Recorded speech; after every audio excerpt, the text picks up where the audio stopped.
Hi everyone, welcome back to the Sports Breakdown once again. So today we are going to do the IPL review as promised. Since this is the mid group stage yet, all teams haven't played 7 matches yet, but still we decided to cover a bit on the IPL because I have missed quite a few matches that I've not been able to review, and I've got a special guest also who has a great depth of cricket, and he knows everything on IPL, what's going on, and on world cricket also. If you ask anything about on Aaron's knowledge, he'll know it for sure. So thank you so much, Aaron, once again from the Cricket Connoisseur and from the County Cricket Podcast for joining us for this special review that we're doing on the Sports Breakdown. It's a honor to have you once again. It's been quite some time since I've not brought you on the show, 3-month hiatus, but still it's I'm happy to have you back on the Sports Breakdown, and it's great to discuss with you on the game of cricket, and especially on IPL as well. So thank you so much for joining. Well, Pawan, obviously the feeling is very, very mutual on that. It's been far too long since I've been on the channel, but my goodness, have we got a fantastic video in store for everyone today, talking about the TATA IPL in 2022, and it has been a fantastic tournament so far. In fact, as we record this review, Jos Buttler has been going absolutely berserk in Mumbai, scoring 103, his second century of the tournament already. The orange cap holder on 375 runs in 6 innings. He's been absolutely outstanding. So looking forward to the show, Pow, and looking forward, obviously, to the conclusion as well between the Royals and the Knight Riders. But what a tournament it's been so far. We'll be keeping on updating on the match as well. To everyone watching right now, we'll be updating on the Rajasthan Royals versus KKR match. But right now KKR are chasing a daunting 218 right now. Let's see how they respond. But till then, we'll start off with the defending champions and Chennai Super Kings, because what a surprising start for them. 1 win in 6 matches. And your initial reactions, first of all, Aaron, when Ravindra Jadeja was appointed captain of CSK and MS Dhoni decided at the very last minute to step down as captain. Were you shocked, or do you think this was the right decision that CSK went with? Because we were all shocked as fans. This was at the last minute that MS Dhoni made this sudden decision. So your initial reactions towards Jadeja being appointed as captain of CSK? Well, in terms of the announcement, obviously, I think everyone was a bit shocked because MS Dhoni is synonymous with this franchise. You look back at the old advertising and marketing promotions from 2008, and he really was the face and continues to be the face of the Chennai Super Kings. And when this announcement came through, it was almost like the end of an era. And it was horrible, to be honest, because MS Dhoni has been such an iconic captain for this side. In terms of the appointment of Jadeja, I do think going forward, he is the right man to lead this side, but it has been a very, very tough start. I don't think Chennai had the greatest of auctions. I don't think they necessarily got the personnel that they wanted heading into this year's tournament. And it was just a really, really poor start. A start which you don't expect from the defending champions, and in particular side with the pedigree of the Chennai Super Kings. I do feel some sympathy towards Jadu as the new captain. But then again, for CSK fans, be patient. That's all that I'll say. Jadeja is a good leader. He's a three-dimensional cricketer. We know his worth with the ball, with the bats, and in the field. If they're patient with him, although it might not pay off in 2022, heading into 2023, 2024, I do think Ravindra Jadeja will come good as the captain of the Super Kings. And your weaknesses so far in CSK, because the death bowling of CSK, especially seeing Chris Jordan yesterday, 58 runs in 3.5 overs, and they're clearly missing Deepak Chah. They have not got a replacement for him yet. He's out of IPL 2022. They don't even have Lord Thakur also in the CSK side anymore. The spinners are trying. I mean, Mahesh Tikshana was a good addition, and he kind of did justice for CSK. But your thoughts on the fast bowling attack, and especially them lacking a Indian fast bowler right now? Because I mean, they have Mukesh Chowdhury who has potential, but obviously it will take them years. But they don't have sort of a class fast bowler, I would say, Indian fast bowler that could take you, because especially in the power play, they don't have that right now. So your thoughts on the fast bowling attack compared to the last season for CSK? Well, Powan, I definitely think that is the weakness, and you've mentioned him already. Deepak Char, an absolutely monumental loss to the men in yellow for this year's IPL, ruled out of the tournament. So you can't replace a player like that. He's got Indian international experience. He's one of the finest domestic bowlers in India itself. So he's a monumental loss. I also think Shardul Thakur, they did try to get him back. He's such a good breakthrough specialist. And last season we saw this. He would just break such vital partnerships just when the side needed him to the most. They don't have that anymore. And they have tried the young seamer in Mukesh Chowdhury, who I do think has got potential. But again, it's a baptism of fire. This is a side which is already struggling. They don't have their premier strike bowling option. And when he is going at 9, 10, 11 runs and over, I do think the issues are a bit more pronounced compared to a successful side. So, in terms of where CSK are going wrong, I definitely think the seam bowling, obviously, the whole thing with Deepak Chahar is out of their control. But heading into next season, this is something which they have got to sort out. They need a Shardul Thakur like bowler, someone who can come in and provide the breakthroughs. I feel like Dwayne Pretorius is starting to do that in little Yeah. patches here and there, but it hasn't been Yes. consistent enough just yet. So heading into next year, if we're looking towards the future, build a seam attack around Deepak Chahar and supplement it with the spin of a Jadeja, a Moeen Ali, and Mahesh Tikshana as well. And I think that is how CSK can improve heading into next year's tournament. Yeah. But some of the positives that we've seen in CSK, I want to take off also on the positives. I mean, Shivam Dubey, especially batting at number 4, I think he scored a 95 from, if I'm not mistaken, and has been good, valuable with the bat also. So some sort of positives, and then Tikshana coming in the third game. I was surprised that he wasn't given from the first match itself from CSK, but when he was given a chance, so far he's taken 6 wickets. We saw some improvement from Dwayne Bravo yesterday, who picked up 3 wickets. So there's some sort of progress that's happening with CSK. But your thoughts on Shivam Dubey, and he's has asset, especially with his batting so far in this IPL, being bought from RR as well, who released him. Well, I'm quite a big fan of Shivam Dubey. I used to play for my franchise of RCB as well, and I do Yeah. think he has got a little bit of star quality in him. I don't think it's consistent enough just yet. I don't think it's consistent enough to justify, India honours by any stretch of the imagination, but he's a very, very destructive striker of the cricket ball, and we've seen that in bunches in this year's tournament. You mentioned that knock. That was absolutely superb, superb knock from Shivam Dubey. So he's been a massive positive in what's been a very tough season. And in terms of the other positive, we mentioned him already. Mahesh Tikshana has been absolutely fantastic. I think he's been a really good addition in a side where the seam attack has struggled. He's provided potency with the spin. So those two are my real key players for CSK so far. Just one final player I have to mention as well. Hasn't had the greatest of tournaments so far, and I do think this is also contributing. Ruturaj Gaikwad, last Yeah. year's orange cap holder. He needs to come to the forefront if CSK are to win more matches in this year's tournament. Yeah, well said from Aaron over there. Yeah, I think we pretty much covered CSK. Do you think they still have a chance to make it to the playoffs, or do you think they should look forward to next season? Because I mean, we saw how MI also did. I mean, coming back from after losing 5 matches, CSK has won 1 match out of 6. But do you think they need to just look forward for next season, or do you think 14 points might be enough? I mean, winning the next 6 out of the 8, is it a daunting challenge right now for CSK? It's a daunting challenge, but you can never say never with CSK. They are a side which, out of nowhere, seems to rise like the phoenix. So I'm never going to come on here and say they're absolutely done and dusted, but it looks incredibly slim now. I'm talking like 0.02%.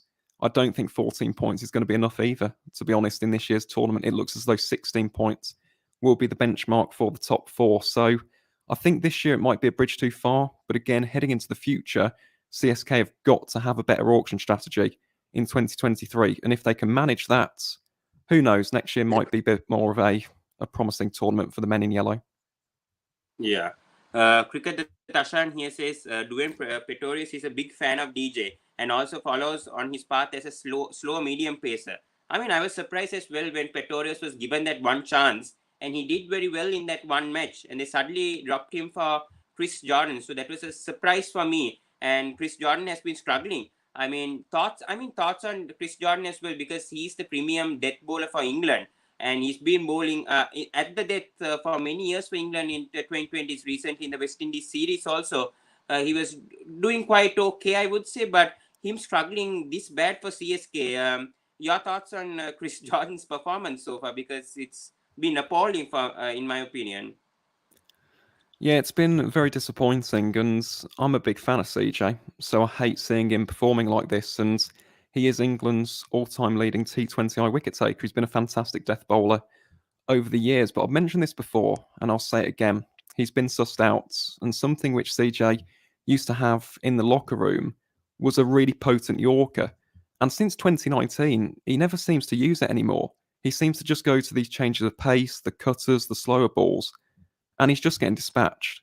And if something is broke, you have to try and fix it. My advice, and obviously, I'm nowhere near the cricketer that Chris Jordan is. I don't claim to be and never will be. But I just think if he is going to be a premier death bowler in the IPL or in international cricket, he needs a Yorker. And that's all I have to say. Until he works on that, I don't see him being a regular starter for either the Chennai Super Kings or even England heading into this year's T20 World Cup. Okay, yeah. And yeah, let's head into Mumbai Indians. So obviously last right now in the IPL points table.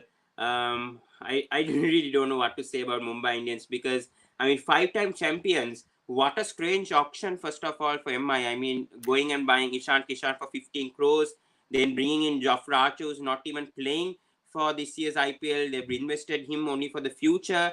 Then they're surprising buys. I mean, Tim David for 8.25 is not playing any games. I mean, he only played 2 games.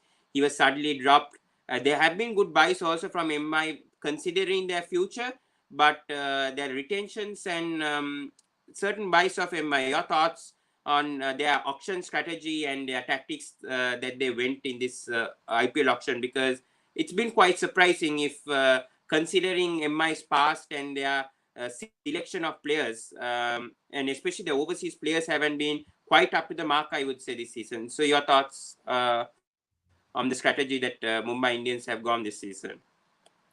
To be honest, Powan, I think they were looking ahead to 2023. You mentioned there with the pick of Jofra Archer, he was never going to play this year, but he is going to play next year. With the IPL auction, we don't know if there's ever going to be another mega auction again. We might go to just regular auctions, maybe even a transfer system later down the line. Nobody really knows. But I think Mumbai had a massive eye on 2023. I think they were willing to sacrifice 2022 in order to safeguard those assets. That's why they paid so much for Ishan Kishan. It's why they brought in Tilak Varma. It's why they brought in Devault Brevis and paid so much for him. It's why they paid so much for Jofra Archer. This is all about the future with Mumbai. And it's gone horribly wrong in 2022. But you know what? If this strategy pays off in the long term, Mumbai fans might look back on this and go, you know what? It was a bad season. But at least we looked at the bigger picture. And knowing Mumbai, looking at their scouting, look at their strategy, I do fancy its payoff heading into 2023 and 2024. Yeah. So well said from Aaron once again over there about Mumbai Indians. Yeah. Hopefully they have a good season. I mean, next season actually, because I mean, this year obviously the fans won't be happy because last season also they couldn't make it to the playoffs. They just missed it, I think, by net run rate to KKR. And this season it looks unlikely that MI are going to qualify with losing the first 6 matches. And let's see what happens in the next few matches for Mumbai. But talking about their weaknesses as well. I mean, especially Daniel Sams, Tymal Mills. We didn't speak much about them. I mean, especially, do you think Tymal Mills is a little death bowler than he was in the past? I mean, especially he was picked for England in the 2020 World Cup, and he got some games for RCB as well. But you being an English fan and you've been observing Timal Mills more than me, so what's gone wrong with especially with these left arm pace bowlers and yeah, especially on Timal Mills, Daniel Sams, both of them been struggling, and the spin attack. I mean, they lack a good spin. I would say. I mean, they only have Murugan Ashwin, and they're not even trying Mayank Markande. So, do you think MI should have gone for a spinner like Chahal, Ashwin, or even Kuldeep Yadav, who was available for like maybe 5 or 6 crores if they spent a bit more on either one of them? Could it have worked for MI? So your thoughts on all that. And then Pollard obviously struggling as well as a finisher, talking about the retentions also. Well, we'll start with Tamal Mills. I genuinely don't understand what's going wrong with Tamal because we've seen him for England, we've seen him for Sussex as well. In various other competitions, had a pretty good big bash as well for Perth. For some reason in the IPL, just doesn't seem to find the same form. So hopefully, Yeah. fingers crossed for Tamal, he can improve the performances. But so far, I think he's been going at over 11 runs and over in this year's Yeah. tournament. It's not good enough for a Premier strike bowler. So again, he unfortunately has been a weakness in this side alongside Dan Sams. In terms of other weaknesses, you mentioned that opening duo, Rohit Sharma and Ishan Kishan. I think that price tag has weighed heavy on the shoulders of Ishan Kishan. I see him as the real future superstar of this franchise. When the likes of Rohit, when the likes of Karan Pollard go, I see Ishan Kishan picking up the reins. But I feel like for the time being, that price tag, if anything, is being a burden to him as opposed to a help. So I do think that's the reason why he's struggling this year's tournament. Rohit, again, it happens from time to time. I saw on Twitter the other day, people saying he shouldn't be the captain.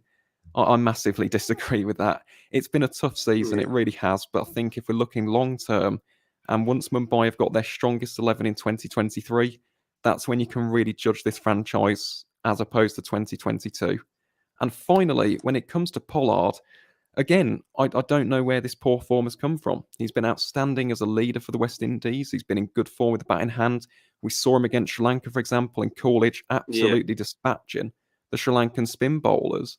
And yet in this year's competition, this just hasn't happened. To be honest, it's been a very un-Karen Pollard-like tournament so far. But what I will say, there's a phrase here in England, right? And it is, form is temporary, class is permanent. Even though Yeah. Mumbai, I don't think they're going to reach the playoffs, they can be the spoil sports in this year's tournament. All they need to do is win 1 or 2 games, and that could be a franchise's hopes dashed for 2022. So I don't think they're going to make the playoffs by any stretch of the imagination. But I think for Mumbai in 2022, forget the on-field performances, look at the young guns, the likes of Tilak Varma, the likes of Devort Brevis, and look forward to the future because this season seems to be a bit of a write-off for the defending champions, or should say the Yeah. 2019 and 2020 champions. It's not 2021 anymore. Very true, yes. But talk about the young talents that you're talking about, especially Tilak Verma, Deval Brevis has been a tremendous find, I would say. Maybe they could try Sanjay Yadav also could perhaps be another good find if he gets a chance. So your thoughts on these two, especially Tilak Verma and Deval Brevis, who really played well when he was given the opportunity batting at number 3. So your thoughts on Baby AB because he has high reputation. He had a very good under 19 World Cup for South Africa, scored like around 400 runs if I'm not mistaken. So, your overall thoughts on both Tilak Verma and Deval Brevis and the impact they can make alongside the players like Surya Kumar Yadav, Ishan Kishan, perhaps if they can come back to into form. Your overall thoughts on them, yes. Well, Powan, they've both been incredibly impressive. I can't say I'm surprised because with Brevis, he set the record for the most runs in a single under 19 World Cup. He was absolutely outstanding for South Africa. And as Satvik has mentioned rightfully there, with Tilak Varma for Hmm. Hyderabad, he was outstanding. In the Sai Mushtaq Ali Trophy, he's a very destructive power hitter. He's very capable of dispatching bowling attacks almost single handedly. So those two have been absolutely fantastic. And just going back onto the conversation with the spin bowlers, someone who I wish Mumbai would have gone for, and he ended up going to Gujarat instead, is Arsai Kishore. Someone with a Hmm. career economy rate of under 6 and over. You know, he's a young spinner in a side like Mumbai which are thinking of the future, which are looking ahead to 2023, I just think he would have been an ideal purchase. I know he would have cost a bit more than Murugan Ashwin, but again, if they were really invested in 2023, I think he would have been a good option. And if he does come up for auction in 2023, I expect Mumbai to put in quite a big bid for him because I think he'd be an excellent option for the men in blue.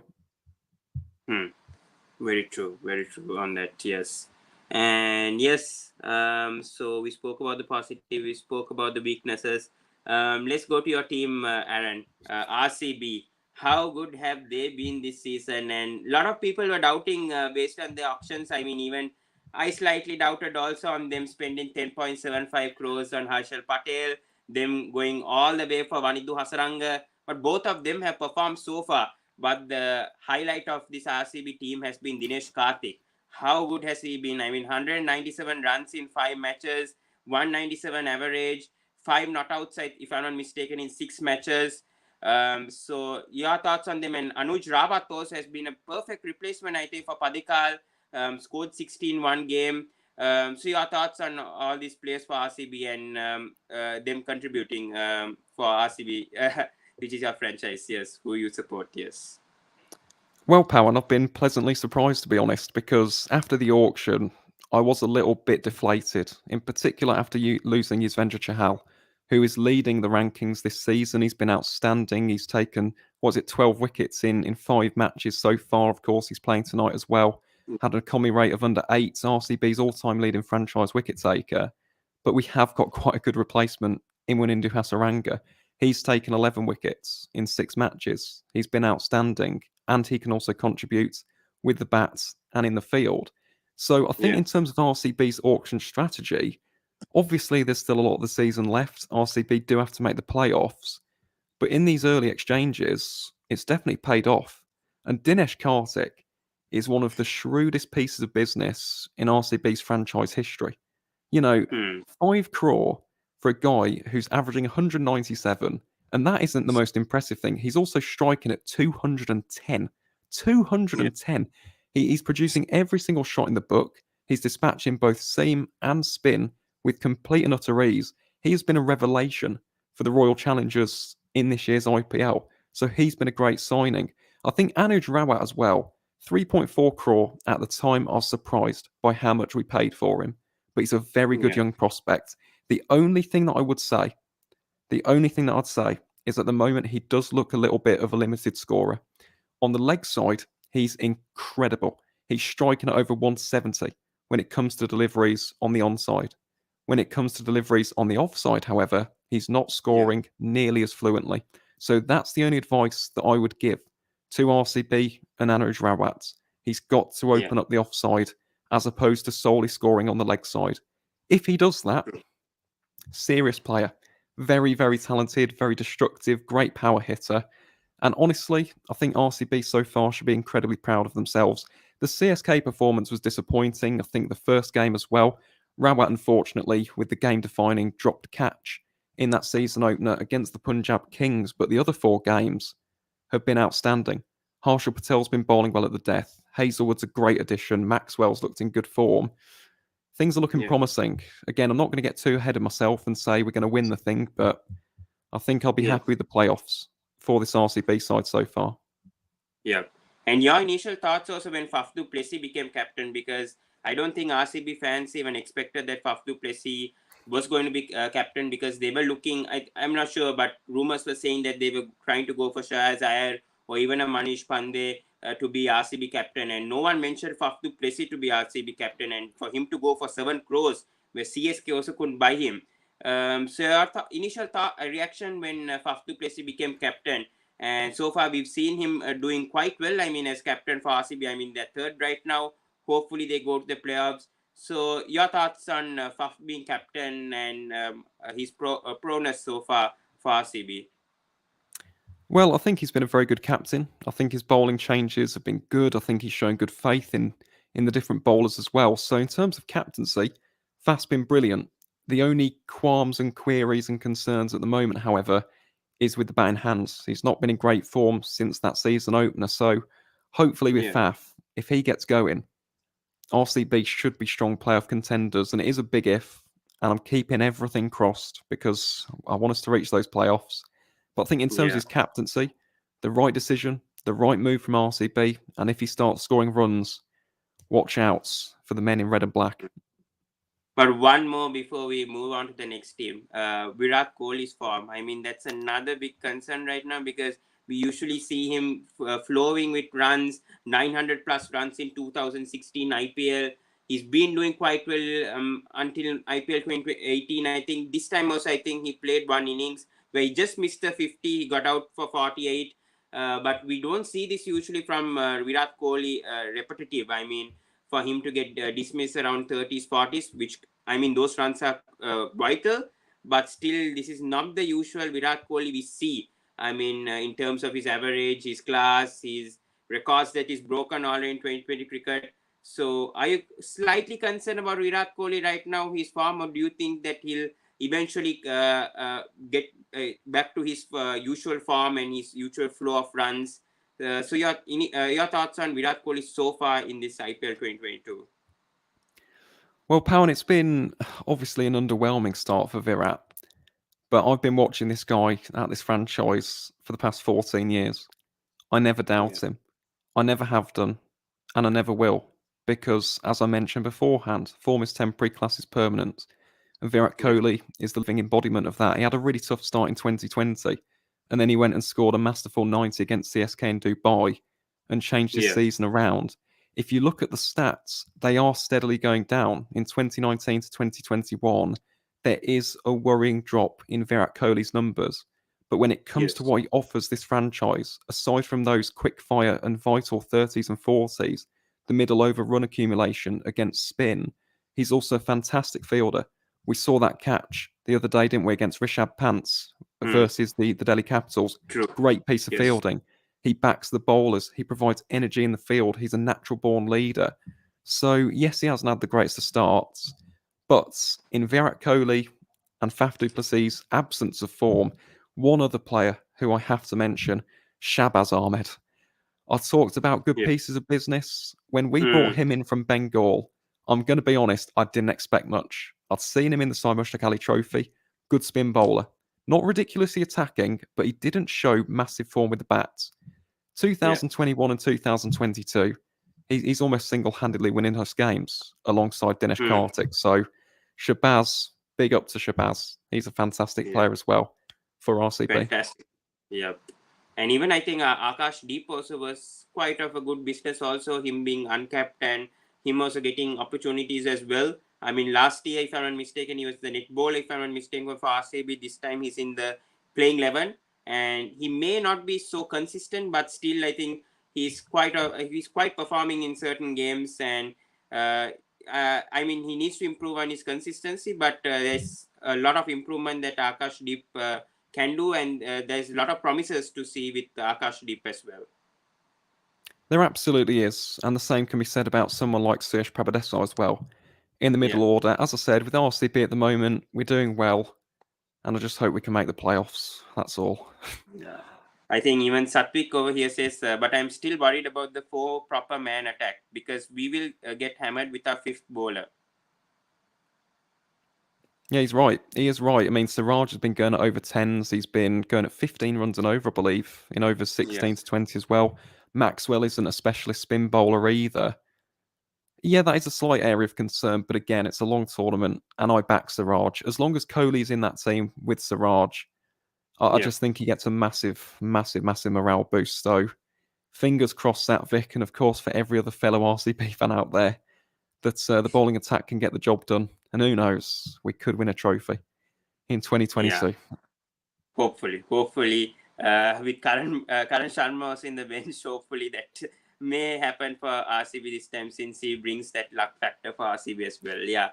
Let's go to KKR because meanwhile KKR 116 for the loss of 2 wickets, 102 of 60. I think Aaron Finch just got out for 58.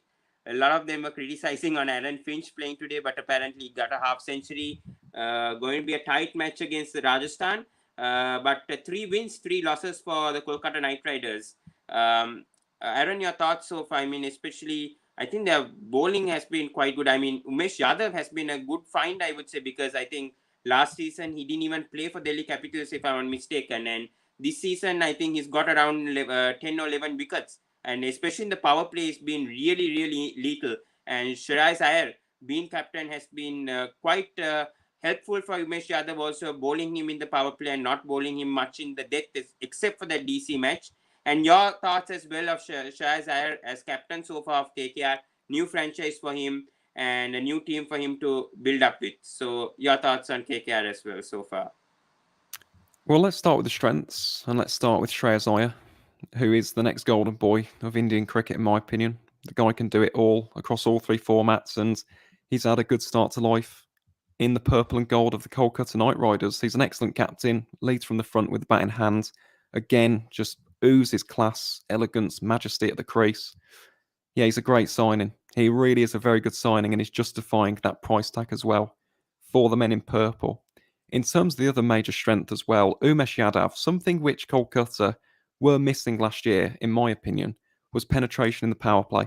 So it's taken early wickets with that seam and swing in the early exchanges. And Umesh Yadav has done exactly that. He's been outstanding. He's been a fantastic find. And I'm absolutely elated to see him doing well. I really am. He's a good bowler. He's got a good attitude. At times in the IPL, it has gone wrong. But this season, it's going right. And I wish him all the very best of luck for the Knight Riders in 2022. In terms of weaknesses, we mentioned Aaron Finch tonight, actually. And we mentioned that half Mhm. century. I think Yeah. Kolkata's biggest weakness this summer has actually been that opening pairing, and I do have a Yeah. reason for this. If you look Yeah. at Kolkata and successful KKR sides, what do they all have in common? What do they all have in common, Power? I'll give you a clue. It's a stable opening duo. They Opening had pair. Yes. Ganguly and McCullum, they had Gambhir and Uthappa, and last year they had Mm. Iyer and Gill. As soon Iron as Gill. they Yeah. Exactly. As soon as they lost Shubman Gill and Ayer's not been in the greatest of form, all of a Mm. sudden they're scrambling for opening options. You look True. tonight and the opening I think they pairing, opened with Aaron Finch and Sunil Narayan, and perhaps I think they're testing Venkatesh Iyer in the middle order, which he used to play for India also at number 6. So it clearly shows that KKR are a bit concerning when it comes to the opening pair because Shubman Gill was a big, really, I mean, it was shocking for me also to see him being released instead of Venkatesh Iyer because we see how good he's been playing for Gujarat Titans so far. Sorry, being in the top 5 run scorers. So I mean, that was surprising in my opinion. Sorry. it absolutely was. And unfortunately, Ayer hasn't been able to replicate that form from 2021. But even so, they tried Ajinki Rahane as well. In that top three, they're scrambling for options. And I just feel like with KKR, a side which is so characterised by the opening pairing, that should have been something which was sorted out right at the start of the tournament, not during it. So that's been a big Achilles heel. And in addition to that, Pat Cummins' form. I think if you look on Hmm. Twitter, actually, I believe that Yeah. Crazy Johns, I think we all know who that is on Yeah. Twitter. I think we John. all follow Yeah. him for IPL Yeah. updates. He put it up 4 wickets, and in 15.5 overs, he's gone for 190 runs. So that's Wow. basically an economy rate of 12 runs and over. And yes, he had that outstanding 12 ball 50, tied the IPL Yeah. record for the fastest Yeah. ever half century in the Indian I think Premier in League. 14 balls, right? If I'm not mistaken, alongside KL Rahul's 50 as well. Yeah. Yeah, spot on. Yeah, 14, not 12. I was thinking of Chris Gales against Pune in Yeah. 2013 to get to his Yeah. century. But in terms of Cummins, he's not in there just to possess skills with the bat in hand. He's there as their Yeah. premium strike bowler. And in a side where the seam attack hasn't quite fired just yet, Andre Russell's been quite expensive as well. They're just Hmm. bringing back Shivan Marvi. Other than Umesh Yadav, they haven't really had another foil in that seam Do you attack. think Pat Tim Cummins has Saudi got to can step come up. back? Do you think Tim Saudi can come back? Because I mean, he was economical perhaps in the first 2 matches, and if Pat Cummins is struggling so bad with the ball, don't you think Tim Saudi perhaps could help that side? Because I mean, he's been doing quite okay for New Zealand as well, economical in the death, could give those death overs. Do you think that's option for KKR right now? Potentially, but then again, it comes back to the opening pairing. You'd have to go with Yeah. Rahane and Aya. That's how Hmm. you'd have to sort that. True. So we'll have to wait and see. That could be an option which KKR take, but at this moment in time, it's anyone's guess, and that's not a good place to be in when you're 6 games into a tournament. Yeah, I mean Sam Billings also being dropped, and Sheldon Jackson also been brought in wicket keeping. I mean, even, I know Sam Billings has been quite useful in that middle order for KKR. I mean, for the first few matches, I would say, until they had to sacrifice him for Pat Cummins joining into the KKR team, and now Aaron Finch also joining in. So, do you think there's a chance for Sam Billings perhaps? If Pat Cummins struggles, and now we've seen Aaron Finch scoring a half century, so I'm not sure whether he'll be dropped. But especially for Pat Cummins, I mean, they may go for Team Saudi, but do you think Sam Billings may have a place later on? I'd love to say yes, because I love watching Sam Billings play, but I do think that at this moment in time, Kolkata need to reinforce that bowling attack. Whilst Pat Cummins isn't in the greatest of form, they need Yeah. to get an extra strike weapon in that bowling Mhm. attack. So, as much as I'd love to see Bilbo in the side, I Yeah. don't think he'll be the right choice at this moment in time. Yeah. And we need to go to Delhi Capitals because it's been quite shocking. I mean, in the auction also, a lot of people, I mean, they lost their bowling provenance. Obviously, they lost Rabada, they lost I mean, they lost Ashwin as Avesh well. Khan. So Avesh Khan was the yeah, big Avesh one. Khan has been a big blow for DC. The middle order has been quite awful. I mean, we missed now we are missing Hetmeyer, who's in RR right now, Stoiners. I mean, only the top order is firing right now, the top three, I would say. But what has gone wrong for Delhi Capitals in this IPL? Because so far, 2 wins, they've come quite close, I would say, in 2 matches, but still they've lost in those critical situations. I mean, in those pressure moments. So far, your thoughts, and then Rishabh Pant's captaincy also with this new looking side. And David Vaughan also, I mean, 250s, he struggled in the last match, and a lot of things going on right now with Delhi Capitals with the COVID situation. I mean, Mitchell Marsh just got tested positive for COVID-19, so they'll miss him as well. Them going for 7 overseas players, first of all, in the auctions. So, your thoughts, first of all, on the auctions, and especially those 7 overseas, because there are 2 players right now who are quite not 100% fit, who is Henrik Noike and Mitchell Marsh, which is a big blow right now. So, your initial thoughts on the strategy that Delhi Capitals went with, and do you think that was the right strategy? Well, to be honest, Powen, at the time, I did think it was. Genuinely. Obviously, they lost the big players in the seam department. In Avesh Yeah, Khan, the second leading wicket taker in the 2021 IPL, they also lost Kahisa Rabada to the Punjab Kings and Shimron Hetmeyer, the middle order finisher, a man striking over 200 in over 16 to 20 in 2021, going to the Rajasthan Royals.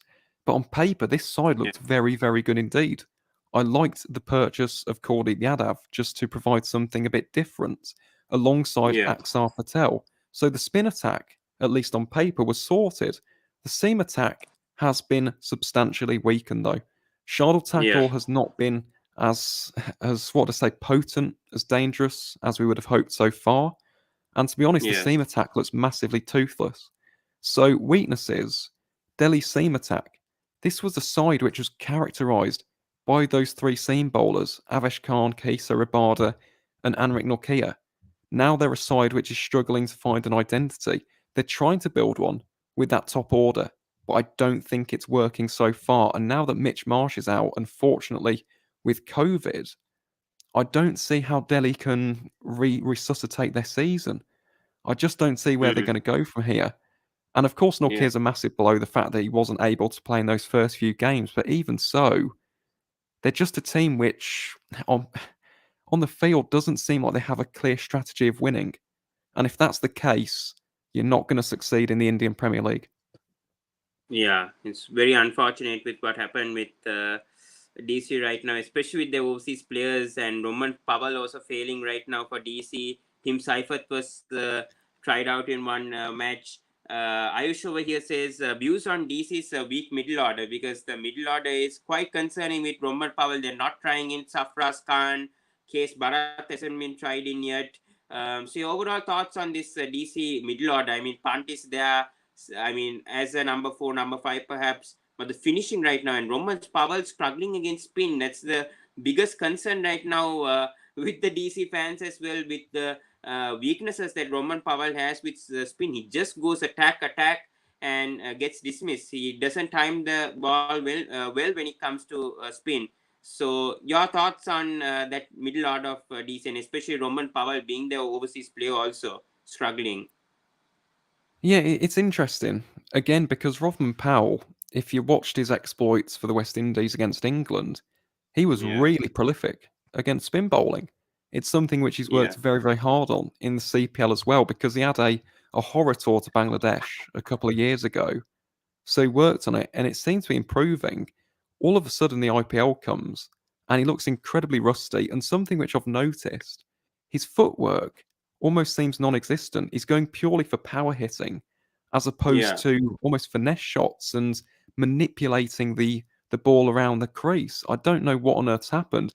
Whether that's a team directive for him, whether that's the role that he has to play now that Shimron Hetmeyer isn't in the side, I don't know. yeah. I would just say Rodman needs to play his natural game, and at the moment, something does seem to be blocking that in a Delhi shirt. And you mentioned the rest of the middle order; it does look fragile in comparison to other Yeah. teams. We'll get to Sunrisers in due course, a team which has massively Yes. galvanised their Yeah. middle order. These two teams seem to have swapped places. The middle order has not fired at all, and again, if they don't fire and the seam attack doesn't fire, Delhi aren't going to make the playoffs. It's as simple as that. Very true. Yeah, but Warner and Shaw have been a big plus, I would say, especially Warner.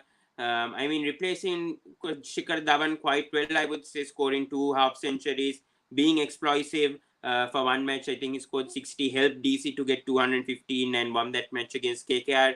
So, your thoughts on the opening duo with Warner and Shaw right now for DC, and how that has helped also Delhi Capitals, because they usually had Dhawan and Shaw. Now they brought in Warner. Seems like a good replacement for DC, and a positive perhaps for Delhi Capitals right now. Oh, absolutely. That is the massive positive for Delhi. At least the top order is firing. But I mentioned there the Sunrisers comparison. Hmm. This is an issue which plagued them, funnily enough, David Warner's old franchise. When you rely so Yeah. heavily on your top order, the middle order gets Hmm. complacent. And I feel like that's Yeah. exactly what's happening with the Delhi Capitals Delhi. now. So fair play to David Warner and Prithvi Shaw. I like the left hand right hand combination. I like the ways in which they're scoring runs at quite a Yeah. fluent rate. But the middle order has to step up, and the seam attack has to step up as well. And as I said, until that happens, Delhi are going to be towards the bottom end of the table in 2022. But do you think what changes would you like to see with the Delhi Capitals middle order? Because I mean, there is Case Bharat in the bench who hasn't played a single game yet. They dropped Safras after a few matches, who has potential. He's been playing well in Indian domestic cricket also. They have a Praveen Dubey also. I think he's been performing also in the Indian domestic circuit as well. Clearly, I mean, Lalit Yadav has been struggling from the first game. Akshay Shardul have been quite okay when it comes to their batting. The bowling has been quite a concern a bit, I would say, with both Aksha and Shadul. But then middle order, how can they solve that out? Could they bring in a Team Seifert perhaps at number three and balance that out? What are your suggestions right now for that middle order? Potentially, I think Tim Seifert would be quite a good option, to be honest, now that Mitch Marsh isn't there, because with Tim Seifert, you can tell him, go out there, Tim, and just smash the ball. And he can do exactly that. He did it in the CPL for Trimbago, and he's done it for New Yeah, Zealand, and he's done it in New Zealand domestic cricket as well. So that would be the first change. And the second change, you mentioned one name there, Konas Rikar Barat, KS Barat, who last yeah, season scored 78 not outs against the Delhi Capitals against Bell. to win a game for RCB. He's a good Yeah, finisher. Again, he'll add something different in the field. I think he'd be a really, really good addition. So those would be the two changes that I would make for the Capitals. yeah. So let's go to the next team over here, Rajasthan Royals, because I mean, wow, I mean, Josh Butler has been quite, I mean, the best retention I would say right now for IPL 2022, because he's scored 200s right now. He's been in fabulous touch, and then the RR top six looks really, really good with, Josh Butler, Padikal, Sanju Samson. They've tried it, Rasib and the Dusan. Now they've changed it slightly a bit.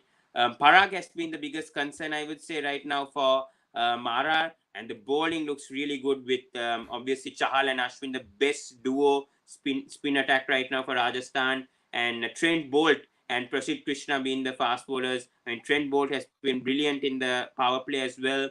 And Kuldeep Sen also, they've brought in a new youngster also who performed well for one match and unfortunately got dropped out today. So overall thoughts on Rajasthan Royals and how their auction also went, because I mean they brought in some big players, I would say, with Hetmaya, Ashwin Chahal, obviously the spin duo. So your thoughts on Rajasthan Royals strategy, because they usually go wrong in the auctions when they buy these big players like Chris Morris, Ben Stokes. Perhaps Ben Stokes was quite okay but failed in the last season. But they usually go for the high price money. They usually go for the big names. But this season they've sort of been a bit sensible, I would say, when it comes in their auction dynamics. So your thoughts on Rajasthan Royals auction also, and how they've fared so far also in this IPL. Very impressed, Pawan. And actually, to reinforce my point, if you could just put Satvik's comment on the screen with regards to Kesper and Yeah, sure. Sarfraz Khan for Delhi and mentioning Yeah, about building sure. a team with domestic Indian players, that's exactly what Yeah, Rajasthan sure. have done in this year's Yeah, IPL. Beforehand, they had these brilliant overseas names, didn't they? With the likes of Joss Butler, Ben Stokes, Jofra Archer, David Miller, Chris Morris. The list goes on and on and yeah, on. yeah. And they would be their marquee signings, but they wouldn't focus on the domestic Indian contingents. If you look at the successful sides in IPL history, Chennai Super Kings, Mumbai Indians, the Yeah. 2016 Sunrisers side, all of these successful teams had a really strong Indian core. And I feel like in this year's auction, Rajasthan have done exactly that. You've got two of the greatest spinners in India Mm, in this side, yeah, in Yuzvendra Chahal and Ravichandran Ashwin. You've got a yeah. really, really impressive couple of youngsters in Devdutt Padikkal and Rian Parag. And I know they haven't quite fired just yet, but again, if we're thinking for the future, those two do look like quite good pieces of business. Someone like Kuldeep Sen as well. And I know he went for Mm, a lot of runs, but he mm, excites me. He really does. yeah, I love express pace. We don't see it enough in the yeah. IPL. We're seeing it with Umran Malik, a name which will Mm, crop up when we talk about SRH. yes, sir. But Yeah. again, I think they've been really, really sensible with their auction strategy. And of course, the main man so far for the men in pink has been Joss Butler. Joss Butler has been on another planet. 375 Mm, runs in 6 games, 2 centuries, one of which he scored tonight against KKR as Ashwin just takes yeah. the big wicket of Andre Russell for a 2-ball duck. Yeah. That's And just right now, happens. KKR, I think 149 for the loss of 4 wickets, 16 out of 38. So cannot count out KKR yet. But seems to be like a 50-50 right now between Rajasthan and KKR. So it's interesting to see how this match unfolds. But it's, I think Andre Russell's obviously a big wicket. They do have the batting to come. Let's see how this match goes. Yeah. But yeah, anyways, Aaron, you can continue with your point. Yeah. Absolutely. So Joss Butler has been the main man for Rajasthan. So he's been the major positive, as have those spinners. I think Rajasthan really are strong contenders for this year's IPL. In terms of Mm, weaknesses, I would just say, in terms of Padikkal and Parag, so far they haven't fired. If those two can mm, fire, though, this side looks incredibly strong on paper. They really do. mm, You mentioned that seam attack as well with Trent Bolt and Prasidh Krishna. Krishna was outstanding in domestic yeah. cricket in the SMA. So, yeah, watch out for the Rajasthan Royals. They do look like a side which is serious of some really, really good things in Yeah, because I 2022. think Yeah, because I think a lot of people or fans or critics even pointed out that spinners won't be so effective when it comes to these pitches in Mumbai and Pune. But we've seen these spinners like Ashwin, Chahal, Kuldeep, even a Ravi Bishnoi has been performing so well Hasaranga, so far. I mean, Hasaranga, yes, that's what I mean. 5 or 6 top spinners have been performing so well in these pitches in Mumbai and Pune, which have been sort of fast bowling tracks, but still, because they are class spinners, they quite perform well in these pitches in Mumbai and Pune, and have proved all the doubters wrong as well. So, what your thoughts also on these spinners? And I mean, especially because I mean, a lot of people did think that these are sort of like fast bowling tracks. You could play a part.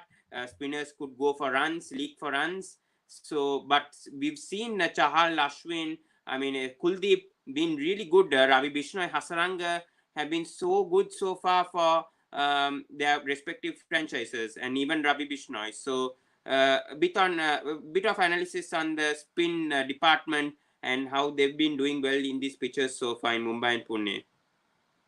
Well, I think in terms of all four of these grounds, to be honest, we'll include Navi Mumbai and Braeburn as well in this Yeah, conversation. They all very much are pace dominant tracks, and they have been for years. yeah, But I go back to an anecdote actually from our podcast with Northamptonshire wrist spinner Freddie Heldrich, and he spoke about yes, Mohamed Nabi. And in a game last year in the T20 Blast, he told Freddie that it doesn't matter what the wicket is, he will always pick a leg spinner. Always. mm, Doesn't matter if it's in England, Australia, Pakistan, India, Sri Lanka, wherever, you always pick a leg spinner because they yeah, can make things happen. And in this year's IPL, leg spinners have done exactly that. Chahal is the leading wicket yeah, taker. Hasaranga's been exceptional. Ravi Bishnoi's been an absolute danger as well. Leg spinners make things happen. And I'm mm, really, really happy to say that. So, although this year it will be dominated by pace because these are more seam friendly wickets, do not discount the importance of spin. Because if spin mm, goes well, teams will do well, franchises will be successful. If it doesn't go yeah, well, as we've seen so far with the Punjab Kings and Rahul Chahar's been quite expensive, it goes yeah, the opposite way as well. So spinners, although they aren't the main players in this year's tournament, they're still mm, incredibly, incredibly useful. yeah. And I think Satwik has asked one question which I want to ask on Josh Butler. He said, will Josh Butler play for Lancashire this year? Aaron, please, Pawan, ask Aaron. If he plays, what playing 11 it would be for Lancashire? Would like to hear it from Aaron. Well, it's the $1 million question. Again, Satvik, we'll mention that closer to the time with the T20 Blast. I don't have an answer for that in terms of will he play for Lancs. I hope he does. I sincerely hope he does, but it's been quite a few years since Joss has donned the red rose of Lancs. If he does play, that starting 11 is absolutely Mm, ridiculous, though, because they got him, they got Phil Salt, they've got Dane Villas, Liam Livingston, they've got mm, Tim David in there as well. Yeah, it'd be an mm. incredible side, but Satvik will mention that in the podcast preview show. But Joss Butler, if he's in this form, he will be a massive, massive bonus for the Lightning in Yeah. 2022. And he's asked a really interesting question as well about Obed McCoy, who got Oh, his first great match seamer. today for Rajasthan Royals. Best pacer from St. Lucia Kings since 2019. His change-ups are really special. I mean, why have Rajasthan not opted yet to play Obed McCoy? I mean, first match he played really well. I know they've gone for that extra batsman. Sorry, between either Rasiv and the Dusan or Jimmy Neesham for one match. But now it seems like they've gone for Obed McCoy, but he's a special talent, especially from West Indies as well. Left arm fast bowler, sensational bowler for West Indies as well, and in the CPL as well. So, yeah, your thoughts on him as well? Yeah. Yeah, great young bowler. To be honest, I think that Satvik has absolutely nailed that. The change-ups are the real X factor in Obed Hmm. McCoy's game, and obviously Rajasthan have already got Trent Bolt, so maybe that's why we haven't seen Obed McCoy, because you would be looking for that difference maker, which is the left arm Yeah. angle, both the left arm seamers, but he's a very, very good young seam bowler. Can't wait to see what he does in a Royal shirt. He's very, very promising indeed. Hmm. And right now, Sanju Samson has dropped Shaz Iyer. Is going to the wire over here. 62 of 33. Anyone's game still. We've seen what Gujarat Titans did yesterday to CSK. So you never can count out KKR yet. But let's go to Sunrisers Hyderabad, because they've been in tremendous form. And I mean, especially their middle order looks really, really good this season. And with Adam Markram, Nicholas Puran, Rahul Tripathi, the player to mention right now, I mean, has a high average than Rohit Sharma in the past 6 years, and has a higher strike rate as well than Rohit Sharma, and hasn't got a chance to play for India quite yet. And that bowling excites me a lot. Umran Malik bowling those 150 pace, kilometers per hour, getting 4 wickets. We've seen Bhuvneshwar Kumar, Natarajan, both of them quite experienced for SRH, have played there for many years, especially Bhuvi. To see him in this kind of form looks really good.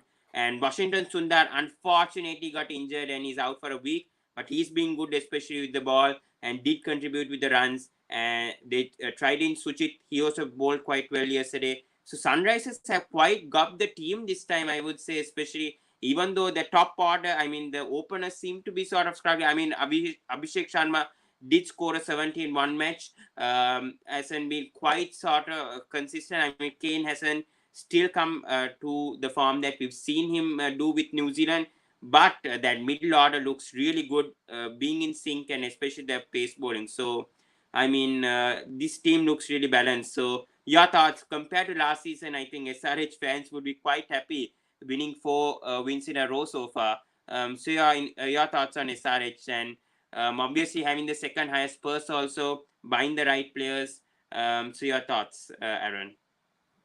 Well, yeah, Powan, it's been quite the comeback, to be honest, from the men in orange after those first 2 games. And I mentioned it earlier, the real key thing for me, I've been banging on about it for absolutely years with the Sunrisers, is that middle order. They never Yeah. had a reliable middle order, but in 2022, with the additions of Nicholas Pooran and Aidan Markram, that finally seems to have all changed. And that is massive for this franchise. Yeah. This is a side which has always had a sensational bowling attack. And in Mm. 2022, that's no different. You look at that seam attack, Umran Malik, Bhuvaneshwar Kumar, fantastic options, absolutely brilliant seamers. And then Natarajan, the Yorker specialist of the death, offers an Mm. X factor for this side. So I've been really impressed. I've been really impressed with the Sunrisers Even because they. Marco Jansen has Marco, been yeah, a good Marco addition. Jansen. He has indeed, yep. Another one to watch out for, the young South African originally from the Mumbai Indians. But what else is really impressive is that in 2020 and 2021, the Sunrisers were not a very good side when it comes to run chasers. And yet Mm. their last 4 games, their last 4 victories, have all come Come from run from runs. chasers. So this is a side which has struggled for 2 consecutive seasons. The light bulb has gone off in the heads Mm. of the auction strategists.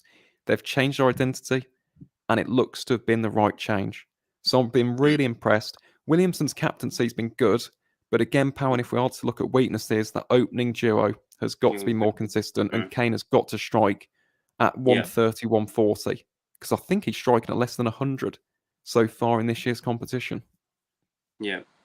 Yeah. Very true. And good to see from Sunrisers, obviously. And Satwik has a good point also. Remember, they have Karthik Tyagi for 4 crores at backup, which shows their depth in fast bowling. Poor strategy from others to acquire any one of them at 4 crores, because none went more than that.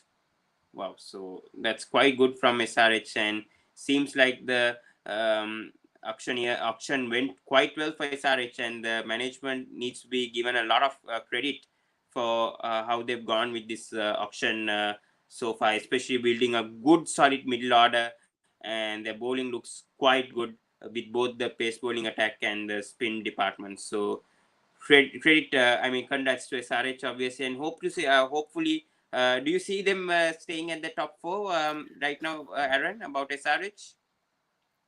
It's so tough. Honestly, there's about 6 franchises which could make that top 4, if not 7, actually, to be honest. So Yeah. I'm not going to curse them, just as I wasn't going to curse RCB, but are they contenders? Mm. Absolutely. And if Umran Malik continues to bowl like this, watch out for him in the future. I don't think I'd rush him in for the T20 World Cup unless you're Mm. going to bring him in as a squad player. I suppose on those Yeah. Australian surfaces, he could be a bit of a difference maker, but he's only been playing hardball cricket since Yeah. 2017. So let's just be patient. Let's not rush him into things. But Umran Malik, when he's bowling 150 kilometres an hour plus, he is dynamite. Mm. Absolutely blockbuster, box office, whatever you want to call him. He's a great prospect and clearly an integral member of this Sunrisers outfit. Yeah, right now KKR 174 for the loss of 4 wickets. Shaz Iyer is playing a blind of innings over here, 83 of 48. 7 4s, 4 6s. Venkatesh Iyer also is not out at 4, but 44 of 28 KKR. It seems like KKR have this right now, unless Shaz Iyer gets out and something else happens. But it's really getting close right now with both the teams, and interesting match happening, Aaron, right now with both these teams before we head to the next team, which is the Punjab Kings. Yeah, just Yes. slight thoughts. Yeah, slight thoughts on the match going on right now. Well, yeah, I'm going to predict KKR to win, but I'm so happy we're talking about the Punjab Kings next because Yeah. this is a side which does have a very clear cut identity, and it is Hmm. to out hit the opposition. They have the lowest average but the highest strike rates of any IPL Hmm. franchise in 2022 with the bat in hand. And Liam And Livingston has been a sensation, I think, batting at number 4. We didn't see this from Liam Livingston at Rajasthan Royals, but coming to Punjab Kings, I think they've clearly defined him the role, batting at number 4, striking at around 200. His average looks quite good. He looks settled at Punjab Kings. So, I mean, Liam Livingston has been a big plus, I think, for Punjab Kings. he has indeed, yeah, fifth leading run scorer in this year's competition. And I think the surfaces are definitely suiting Liam's game a bit more than the slower tracks of the UAE, with the extra pace on offer in Mumbai and the DY Patil Stadium in particular. But yeah, it's Yeah. a very impressive side. The only thing that I do have slight concerns with, this side really does remind me of the 2016 RCB team, because in Hmm. some games they were superb and they were scoring 200 plus runs for fun. I think back to the Kings 11 game and the Gujarat Titans game, just to name a couple. But on the flip side of that, when they play badly, because they are a side basically just full of power hitters, with the likes of Agarwal and Dhawan and Livingston and Bairstow and Shah Rukh Khan, and Jitesh Sharma's another one. Yeah. Good young, good young keeper in the middle order. The problem when you Hmm. do have all of these power hitters, when you collapse Yeah. incredibly quickly, and it does mean they can get skittled for Hmm. some low totals. But in terms of True. the True. side itself, they're still in the mix. It's been a bit of a mixed bag in terms of the Yeah. start. But if the bowling attack can back up Arshdeep Singh and start to improve their performances, Punjab are Yeah. still in the mix. They are a Hmm. very entertaining side. Just one question about Bhanuka, though. I mean, it was a bit surprising. I mean, after 3 matches, they dropped Bhanuka and brought in Johnny Bairstow. And so far, Johnny Bairstow has been struggling. I mean, compared to Bhanuka's 3 scores, I think Johnny Bairstow has scored around 26 perhaps. And Odion Smith's form also has been quite concerning, especially his bowling at the depth has been quite concerning, and lost that key match against the Gujarat Titans as well. So, your thoughts on those 2 overseas players as well, especially Odion Smith? I mean, struggling with both the bat and ball. Do you see Bhanuka coming back into the mix? Because I mean, I understand the middle order has a power attack right now. They don't have any anchors in that middle order right now. It's all just power hitters. But do you think there's a place for Bhanuka if Johnny Bairstow keeps on struggling? And perhaps do you think Bairstow can open with Dhawan perhaps, and Mayank can come one down and perhaps anchor that innings in that middle order? Do you see that happening as well? I don't think they'll go with that, but I think when it comes to the whole Bairstow versus Banuka Rajapaksa debate, it hasn't really paid off. I mean, Rajapaksa was in scintillating form. I know he had that run out, which was a bit comical in the Yeah. second game, but in his first 3 games, he struck 8 sixes. If you look at the sixes column, he's still right Yeah. up there, and he hasn't even played Hmm. in these last 3 games. Yeah. So if Bairstow's poor run of form does continue, I think Rajapaksa could slot back into that side very nicely. And it's funny we mention Odin Smith because on multiple platforms, I said that he would be the key player for this Punjab Kings Hmm. outfit for Yeah. 2 reasons. First and foremost, his power hitting. He has a Hmm. career strike rate of over 140 with the bat in hand.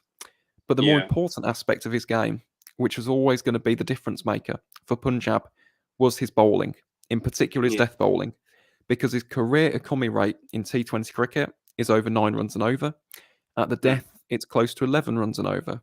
And we've seen Yeah. some very similar figures in this year's IPL. So Odin Smith, his form has got to improve. And I've said this so many times, he is a bowler first and a batter Hmm. second. He has got Hmm. to improve at the death. And if that does happen, Punjab will make the playoffs. I'll say it right Hmm. here and now. If it doesn't Hmm. happen, they won't make it. Yeah.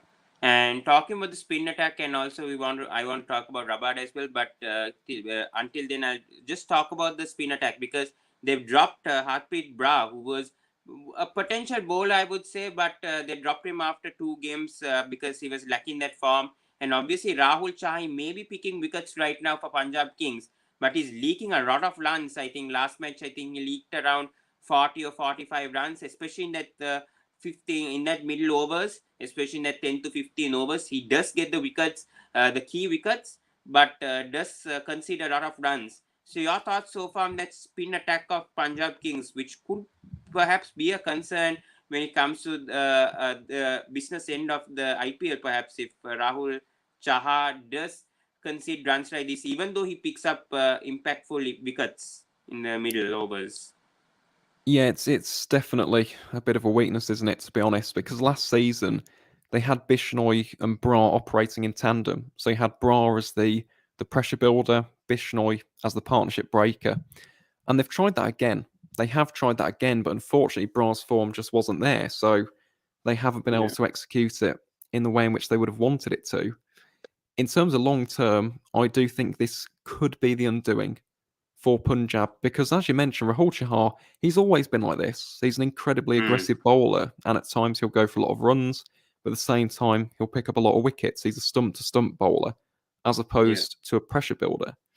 But they do need another kind of a shrewd or wily operator at the other end, like Harpreet Brar did in 2021. So, whether or not that can be Liam Livingstone, I'm not entirely sure. Again, he's a batsman Mm. first and a bowler second.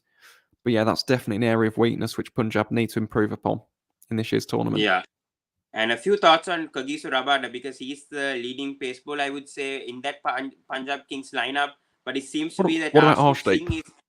But Arshdeep Singh, that's what I was trying to say. I mean, Arshdeep Singh has been a better death bowler compared to Rabada. And Rabada's stats as a death bowler also hasn't been quite good, which is why I think DC did release Rabada and kept Noike because of that death bowling economy. But in the power play, I mean, Rabada has been not bad this season. I mean, last match also sorry, I mean yesterday's match, he did quite okay in the power play. Did picked up wickets. So your thoughts so far on Kagiso Rabada? Yeah, it's been again a bit of a slightly underwhelming campaign to be honest for Kahiso because, as you Yeah. mentioned, he's almost playing second fiddle to Arshdeep Mm. Singh.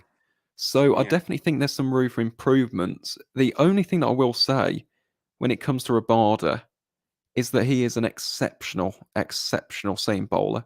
And even though it hasn't been the greatest of starts for him, just as I mentioned with Virat Kohli earlier, if you're going to Mm. back any bowler in the IPL, Kahiso Rabada is one of the best. So I back Rabada to come good. I don't think the seam attack is necessarily Punjab's weakness, aside from Odin Mm. Smith's difficulties at this stage of the tournament. But I Yeah. think it's more the spin attack as well as that lack of an anchor. I think that could be the undoing of Punjab in Mm. this year's tournament. Very true. Very true. And right now, Satvik has a question over here. He's asking 2 questions. Is Nathan Ellis a good backup to Rabada? Yeah, he's a good backup, but I don't think we'll see him. In terms of pace, he offers that, obviously, has the extra degree, but I just don't see them replacing him with Rabada, to be honest, at this moment in time. And then is the next one about Ben Howell? Is that the Mm. next question? Yeah, Benjamin? yeah. I think Yeah, Benny he's Howell. asking. Wanted to see Benjamin at PBKs. A little overexcited about him. Thought on him because of Dan Weston, the analyst. Yes, he's an English analyst. I mean, good mention about Dan Weston also because I think he had a pretty big influential also bringing in Benny Howell and all these overseas players also with Banuka also same thing. I think he's quite been a good analyst for PBKs in the auction. So I was quite impressed with the players that they were looking for and quite impressed with Dan Weston. So a few thoughts on Dan Weston also. Being an Englishman, do you know much about Dan Weston and his progress as an analyst also and with the big teams? I mean, a quick insight. Not only do I know of him, Pawan, I know him personally, and he's a lovely bloke. I've had him on the podcast on multiple occasions. And Yeah. yeah, he's been fantastic. He's been a revelation. And in terms of his philosophies, he wanted a really clear identity for this Punjab side. This was a Hmm. team which was going to out-hit and outscore an opposition. Because in T20 crickets, for those who know Dan, you'll know he's a very, very analytically driven and statistically Hmm. driven person. He Yep. wanted to reduce the variance from game to game. They're either going to go out there and score 200, 210 plus, or they're going to lose. It's as simple as that. But he Hmm. wanted to reduce the chances and maximise their chances of reaching the playoffs.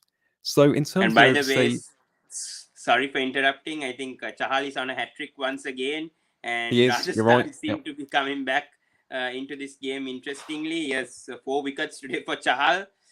Yeah, wow, what a comeback for Rajasthan. Yeah, sorry for interrupting, but I mean, Chahal is quite turning the game around for Rajasthan. It's not that as well. I apologise to any Kolkata fans who do watch this back because I said they were going to win, and as soon as I said that, he's on a hat trick. But yeah, just one final thing on Dan Weston, a supremely gifted analyst. Got a lot of time for him, and he obviously wishing the Punjab Kings all the best of luck heading into the rest of this year's IPL. Hmm. Very interesting, yes. And yeah, even Satwik is saying Chahal on a hat trick and just about close to a 5 years. And I had to bring it up. Sorry for interrupting over there. But let's go to the two new teams because they are the top performers so far in the Tata IPL, which I thought Gujarat Titans are going to be last with seeing their coaching staff and the captain, especially Hardik Pandya. We never predicted Hardik Pandya to do this well because he was not bowling that well before. I mean, he was not even bowling before the IPL, had a injury layoff for around 1.5 years, came back to NCA. He was bowling at 135, 140 kilometers per hour consistently. Now we've seen him captaining this side right now they're top of the table. Yesterday, unfortunately, he couldn't play. Still, Rashid Khan ensured that Gujarat Titans won that match alongside David Miller. But wow, I mean, Gujarat Titans, their playing 11 looks really strong, especially their fast bowling attack. Mohammad Shami, Lockie Ferguson, and then spin attack, obviously dominated by Rashid Khan. And they have some good young talented players in Sai Sudarshan, Abhinam Manohar. As a finisher, he can bat anywhere at number 3, 4, even at number 6. So your thoughts, and Shubman Gill as an opener as well has been quite a sensation also. Yeah, so your thoughts so far on Gujarat, because now, I mean, I didn't predict Gujarat to be even contending for the playoffs, so even being in top spot, and I don't think most of the people even thought that Gujarat will be at the top spot right now. Well, no, to be honest, I think on paper after the auction, a lot of people would have put them as mid-table contenders. But you mentioned the strength of that starting 11. The top order is strong. The middle order is strong and consolidated by one of the most promising talents, or at least one of the most informed talents in Indian domestic cricket in Abhinav Manohar. He was absolutely outstanding for Karnataka in this year's Simon Ali Trophy. So Yeah. they've ticked all the boxes. That bowling attack as well with Shami, you got Ferguson in there, Rashid Khan, who hasn't been taking loads of wickets, but he's been Mm. economical. He's building pressure, and when you have got a bowling attack of that quality, that pedigree, it's very difficult to get back into the game once you have seen off Rashid Khan. And talking of leg spinners, I know exactly what you're going to say, Pawan. Chahal has done it, Tewatia. hasn't he? Tewatia being the finisher for Gujarat. Oh, I I thought you were mean, going to mention Chahal getting sorry. his hat trick. But yeah, Oh, Tawati again okay. and Yeah. David Miller. But that's the thing with Gujarat, they've massively exceeded expectations. And to be honest, they are up there, aren't they? If they win another couple of games, they could be securing that top one or two spot in this year's And IPL. So their auction yeah. strategy has paid off massively. I think as long as the starting 11 does stay fit and healthy, they are going to be contenders. And I just do Mm. wonder, could they win it? We'll have to wait and see.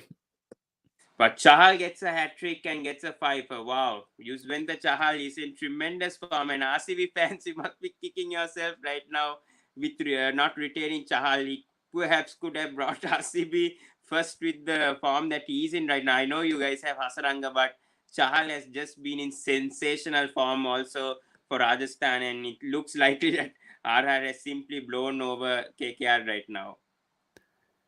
Yeah, they have. My prediction has backfired quite spectacularly, as it usually does, to be honest. When when we do live streams, Pawan. But fair play Yeah, to the true, true. Rajasthan Royals. Pat Cummins gone for a golden duck. KKR True. on the verge of yet another defeat. Yeah. But Satvik brings in a good comment over here. Ramadullah Gurbaz should have been overweighed any day because of his spin playing ability. And one more question additional to that, Vijay Shankar's form has been quite a big concern over here. Batting at number 3, single digit scores, has been struggling. Sai Sudarshan was brought in for one match, scored at the quick fire in 31 and got replaced in the next match again by Vijay Shankar, seeing his domestic performance and obviously him being the captain of Tamil Nadu also. So your thoughts on those two questions? Yeah, that Satvik and I asked. Yeah. Well, first and foremost, I would agree with that analysis. I think Ramanullah Gurbaz is an incredibly exciting talent and again has tremendous ability in both seam and spin power hitting capabilities in the power play.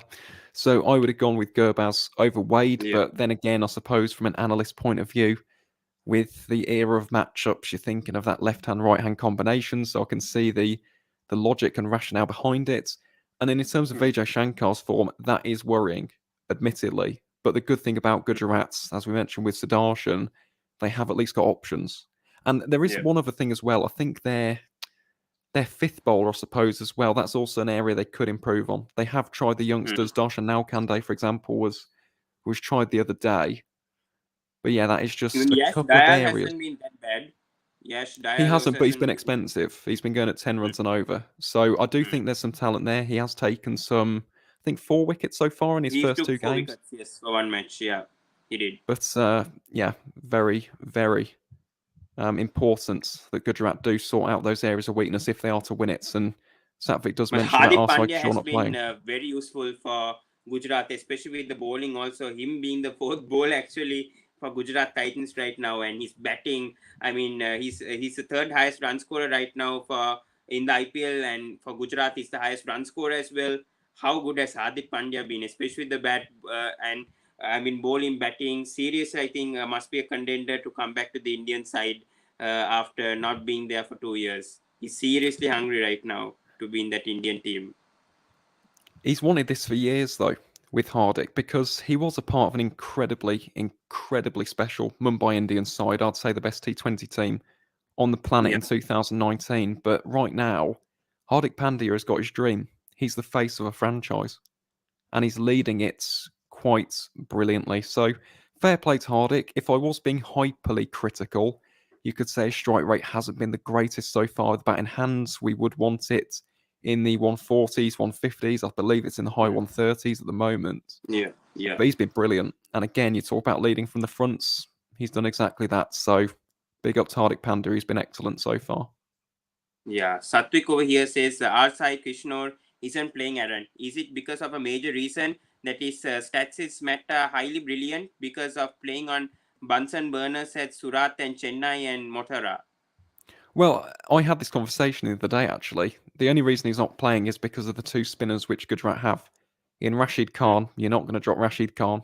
And Rahul Yeah. Tewatia, who not only is a good spinner, but of course Yeah. is also an excellent finisher, as we've seen in the IPL previous. So it is a shame. And I do think that Gujarat was probably the wrong franchise. I mentioned it earlier. He could have been selected by Mumbai, could have been starting in this year's But tournament. Jayant But Yadav is also another surprising because he also has done well for Mumbai in the past, even though he didn't get much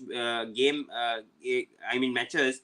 Even he's also in the bench right now for Gujarat. So they have a lot of spin options, I would say, and all rounders in that team right now. Even though people say they don't have backups, in terms of their all rounders, they do have quite a number of backups that could help Gujarat and especially the spin attack. well, they do indeed. Absolutely. But then again, I suppose in this year's IPL, are we going to see them on these wickets? Yes, That's the that's the major thing. question, isn't it? True, yes. And Noor Ahmed is an underrated pick and should have been getting chances in any other franchise.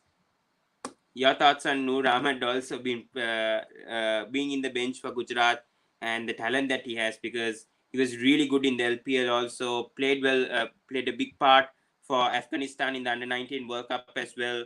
Has been a sensation for Afghanistan and for the franchise leagues that he plays along in the world also. So your thoughts on the left arm Chinaman? Yeah, he's outstanding. Again, really good young talent. I believe he's only 17 years of age as well, which is remarkable. And again, it is good for Gujarat's depth. And I suppose for future IPLs, once we do start expanding beyond the Mumbai and Maharashtra bubble, and we do start Hmm. playing games in Chennai, and we start playing Yeah. games in Delhi and Bangalore, this is where that depth might begin to pay off a bit more. But I do agree, it's a little bit shame seeing the likes of Norak Mads and Arsai Kishore not necessarily Yeah. playing for a franchise in this year's tournament. And it seems like the RR versus KKR match has again turned the Yeah, shift Umesh to Yadav. KKR once again. Umesh. Umesh, oh my God, this match is turning from one team to another, and it's making it so interesting right now. Two more wickets for RR to get to win, and KKR just needs 17 of 11. And Umesh Yadav is playing the innings of his life right now, wanting KKR to chase this big target of 218. So the next few overs will be quite interesting. So just one more team before we wrap things up, and it should be Lucknow Super Giants, because I mean, Lucknow were called like the new, I mean, the old Punjab, I would say, after the tactics, especially in the first two matches. But still, they're second right now. They have KL Rahul, who's been phenomenal. I think the Indian batsman with the most consistency in IPL, I would say, in the last 3 seasons. They have a good spin attack with Ravi Bishnoi. Fast bowling looks okay, I would say, with Dushmanta Chamira. Avesh Khan has been phenomenal. That batting, especially that opening pair of KL Rahul, Quinton de Kock, and Ayush Badoni. What a find for Lucknow Super Giants, because I mean, that's a phenomenal find from Gautam Gambhir, because I think he was in trials for Delhi Capitals and they simply ignored him when he scored 50 of 20, if I'm not mistaken, for one trial, and they didn't pick him up. But wow, Lucknow, I mean, Kunal and Huda also playing big roles. So your thoughts on Lucknow, because I mean, they're another franchise who may have the depth, I mean, in terms of their squads. Yeah, your overall thoughts on Lucknow, because again, they've been, I mean, for me, I think I did predict them to be in the playoffs, top four, but I didn't expect them to be second right now. So your thoughts? Yeah, I predicted them. To be honest, I said they had the best auction, so I did predict them to be in the playoffs. I think they basically ticked every Yeah. single box.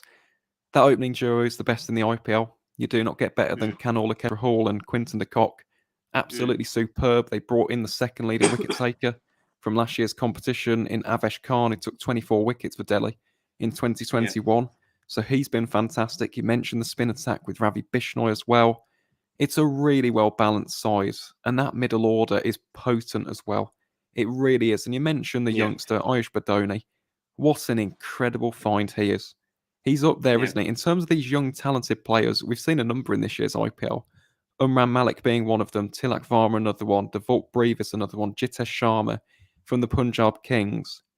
But Ayush Badoni, we talk about finishing capabilities. He really does look like the real deal for the Mm, Lucknow Super Giants. So incredibly impressed with LSG. Very impressed mm, so far as well, I have to say, with Kara yeah. Hall captaincy, because this was a Mm, massive question. After he did have an underwhelming stint as skipper of the yeah. Punjab Punjab. Kings, there was always going to be a question, can he lead this franchise? And so far, I think he's done quite a good job. But then again, we'll have to wait and see, because the Mm, playoffs, if they do make it, that's another hurdle, another obstacle for the men in blue yeah. to overcome. But I think that fourth overseas option has been a problem for LSG, because they've been trying with Marcus Stoinis. They brought in Evan Lewis, who had a very good impact in one match and won it, I think, against CSK, if I'm not mistaken, dropped him for to bring in all rounder. Jason Holt has not been quite the player that we used to see for SRH. I mean, especially with his bowling, is quite struggle. And then Stoinis also has been batting at number 8. So your thoughts on the fourth overseas, which they need to sort out right now, because they have 7 overseas players, but they just, I mean, the fourth overseas player isn't quite up to the mark right now. So that could be a weakness for LSG right now. Potentially, but then again, I look at Lucknow, and this is a testament to their auction strategy. That Yeah. domestic core is strong enough to win this on their own. I mean, the overseas players are not the major Hmm. elements of this True. franchise. They're simply there to supplement that Indian core with the likes of Pandya, with the likes of Kara Hall, the likes of Ayush Badoni and Avesh Khan and Ravi Bishnoi. So, yes, that could be a perceived weakness. I do agree with that, Pawan. I think that's Yeah. perfectly valid, to be honest, in this year's tournament. But then again, I Hmm. just look at the strength of that Yeah. domestic Indian core, and it Hmm. does remind me of the Mumbai and Chennai sides of the past. And if they do fire, you got to put Lucknow up there. Easy top four, if not title Hmm. Hmm. contenders. True, true. I agree with that, Aaron. Yeah, Satwik Yesa's underrated performance this season is Avesh Khan. Top middle depth, he has done everything good. GG's 2018 pick in Delhi Daredevils performed in 2021 in Delhi Capitals and main bowler in 2022 for Lucknow Super Giants. Yeah, he's an Yep, outstanding Avesh Khan bowler. has. Yep. He's been, and hopefully he plays more matches for India and he'll be picked for the 2022-2020 World Cup, because I'm excited to see Avesh Khan, because I mean, even though he didn't have much of impact in the Sri Lankan series, he was just given the debut match, but still I hope Avesh Khan does have an impact in the 2020 World Cup coming up. Yeah, and also Krunal Pandya says Satwik batting and showing shades of how he batted up in MI in 2016-17, and his bowling has been quite also useful, especially even though he might not be picking up much wickets. His economy has always been 6 or 7, which is quite useful in that middle overs. So I think his bowling also has quite helped the Lucknow Super Giants in terms of run chasers. It has indeed, Pawan. And again, I come back onto the strength of that Lucknow seam and spin attack. They are one of the strongest in the IPL in 2022. So, as long as they keep winning, I hope they don't win tomorrow. As an RCB fan, I'd like to see the men in red and black win. But yeah, does look like quite the promising season for the brand new Hmm. franchise from Uttar Pradesh. Very true, yes. So 9 of 5 going on over here. Rajasthan Royals versus KKR. Just one more question before we wrap things up, Aaron, because I think we've gone over 1.5. Sorry for keeping you that long. But yeah, just one more question before we wrap things up. If you can, could you just give us a playing 11 so far for you in this IPL, if possible? Like, I know it's a tough question, but is it possible? Perhaps. I'm not sure I can give you them in order, but I'll give you 11 players. And first and foremost, with the openers, has to be Joss Butler, has to be Kara Hall. In terms of the middle Yeah. order, this is where it gets difficult though, because there's so many that you could choose from. I think Aidan Yeah. Markram's been fantastic. I really do. So I'd go Markram in there. Who else would I go with? Liam Livingston. He has to be in there. Yeah. Shreyas Iyer would have to be in there. So that's already 5 players. I am getting there slowly but Mm. surely. In terms of the keeper's difficult. The keeper's difficult because Jitesh Sharma has really impressed me. Mm. But then again, I suppose I could go with Joss. I'm going to Mm. keep Joss in there, so Joss can be my keeper. I'd have to go with, as a finisher, do I go with Dre Russ or do I go with Shimron Hetmeyer? There's Dinesh Karthik, which you might have forgotten. Well, I was going to put him at 7. I'm looking for number 6. Oh, okay. Um, at number 6, I'll go Shimron. At number 7, I'll go DK, obviously, 210 strike rate. And then in terms of the bowling attack, the Yeah. bowling attack is where it gets difficult.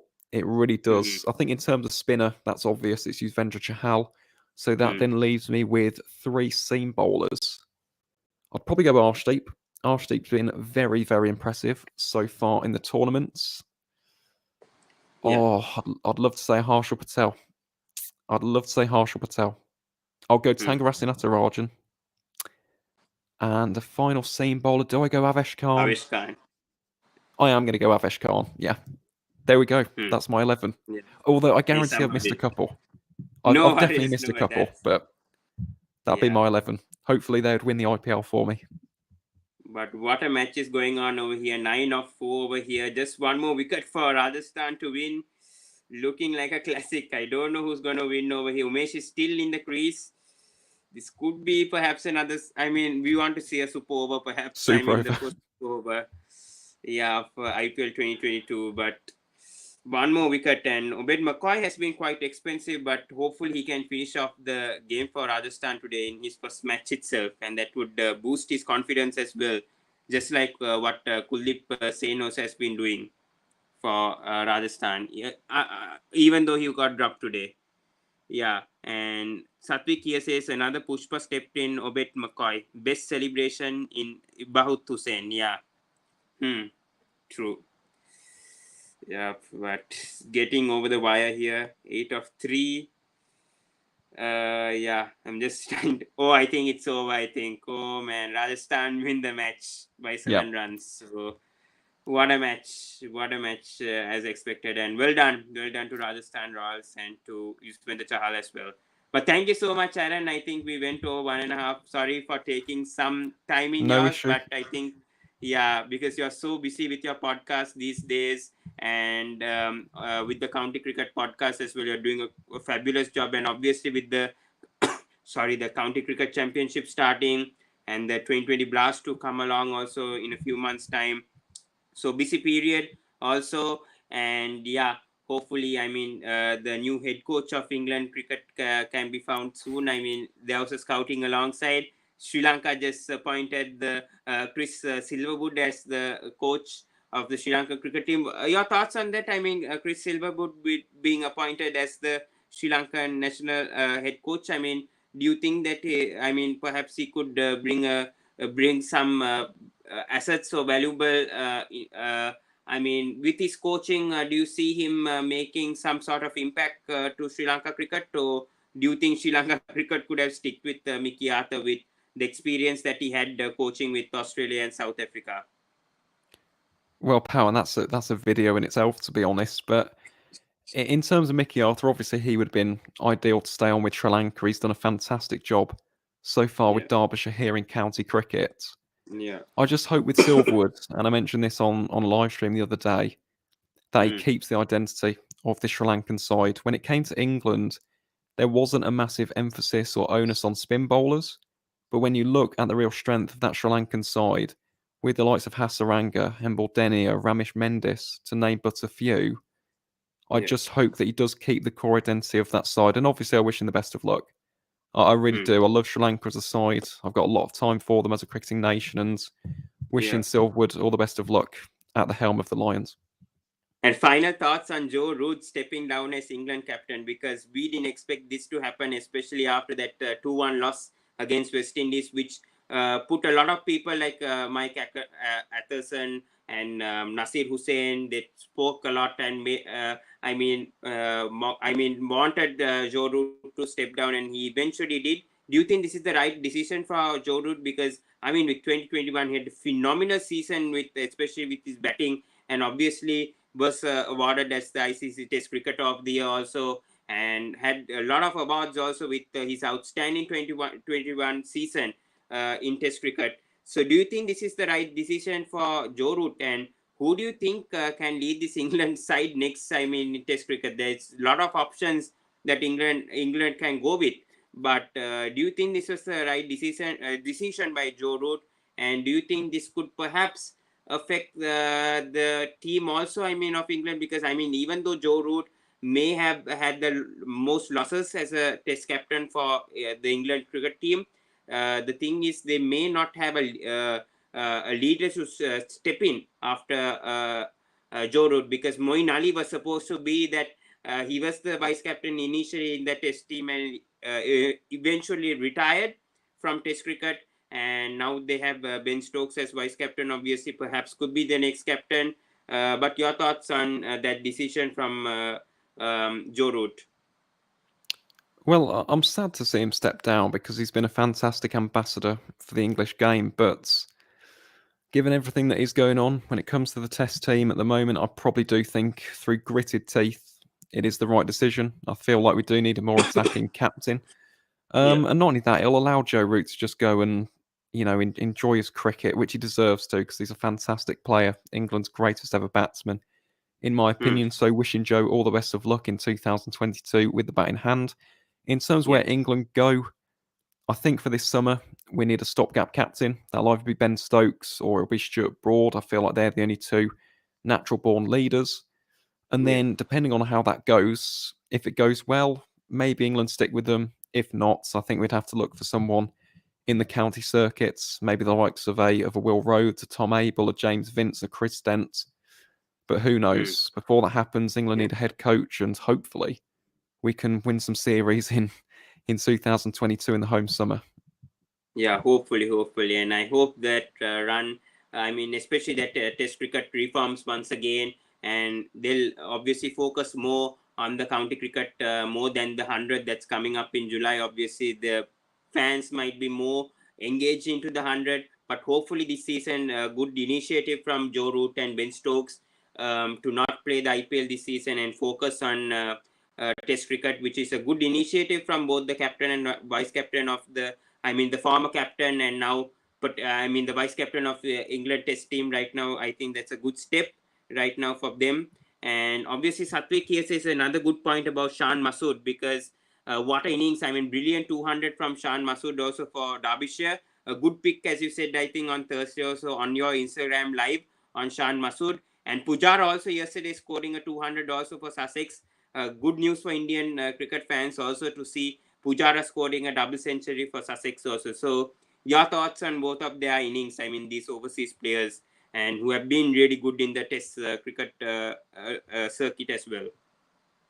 Well, they have indeed. Shan Masood has been in scintillating form for Derbyshire so far, scored a couple of centuries, scored that double century at the Incora ground over the course of the Easter weekend. Derbyshire desperately needed some top order runs, and they seem to have got exactly that. So the Mickey Arthur effect is in full swing in Derby at the moment, and they do look like a side which is going in the right direction.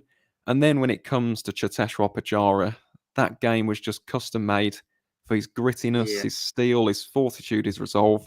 He was absolutely superb. 201 outs from 300 balls. Great He saved the signing for match for Sussex. Sussex also and made it to a Alongside draw. Tom Haynes. Yep. Yeah. So that was great to see from Pujara and hope he continues his form. And Rizwan, hopefully he comes into form as well because I want to see Rizwan firing for Sussex also in that in the opening pair. So do you expect Rizwan to be scoring a lot of runs this season for Sussex? Yes. Seeing his form, we see him performing so well for 2020 and ODI, but usually I think for Test cricket for Pakistan, he bats in the middle order, usually at number 5, number 6. I'm not sure the tactics the Sussex are doing with Rizwan right at the moment, but hopefully he gets along with the runs and the county experience obviously helps him also for the future. Oh, absolutely. And I need to get myself down to Hove at some point this summer because, I want to watch those two in action. They are going to be absolutely box office for the Martlets in this year's championship. Cannot wait to see them in action. Yeah. And Satvik also here says, thank you so much. Yeah. So we wrap things up. He says over here also, Hainsey also played a brilliant knock. Hope he has a gritty season ahead. Absolutely, yep. Tom Haynes, remember the name. Definitely a good prospect for the Southern County heading into the rest of this year's championship. Yeah. But thank you so much once again, Aaron. I think it's 1 hour 30 minutes, but it was absolutely valuable for me also to be speaking to you and discuss all about what's going on in IPL so far. And hopefully we can bring you along for more videos like this if you're Please free. do. And because you've been busy with your podcast as well, and I know you have very busy schedule, especially with you handling your YouTube channel, the Cricket Connoisseur, and obviously with your podcast as well, the County Cricket Podcast. Please, guys, please do tune into the County Cricket Podcast on Spotify, Apple, and on Anchor FM. I also listen whenever I'm free. I try to listen to your podcast, but I've been busy as well, so I've been watching less episodes than what I used to do. But hopefully in the future, I'll be listening to more of your podcast for sure because I Much love your appreciated. podcast and keep it up, Aaron, with your work. And thank you so much once again with your insights on the IPL. And hopefully, we'll be coming back soon with another IPL review, perhaps 3 weeks of 1 month going ahead to the playoffs as well. So, thank you so much, guys. Please do subscribe to Sports Breakdown. Please like, comment, and share on this video. Please do subscribe to the Cricket Corners. And thank you so much, Aaron, once again for accepting my invite and coming alongside to discuss on IPL and in general cricket overall. Always a pleasure, mate. Always happy to come on and, yeah, just echo those words. Subscribe to the Sports Breakdown. Love your passion for the game, Pawan, and obviously, just one final thing as well, just wishing the people of Sri Lanka all the best heading into the Yeah, next few months as well. I know they've had some difficult times, but obviously all of us here yeah. in England, Wales, Scotland, Northern Ireland, all wishing the country nothing but the best of luck. Yeah, and that's what I have to say the same words to Sri Lanka. Please do stay strong right now. And yeah, please do have the rights to protest if you have anything to say to us, the government, please do protest because it's the people's right now. And I don't want to bring much political things into sports channels. But yeah, I mean, right now the situation in Sri Lanka is dire. And please do what you can, I mean, to the people of Sri Lanka and myself also. I try my best to contribute with whatever I can when it comes to charity or whatever possible. So yeah, thank you so much, Aaron, once again. And yeah, stay tuned for the next video. And thank you so much. Good night, everyone. And see you in the next video, everyone. Thank you so much. Bye, guys. Good night.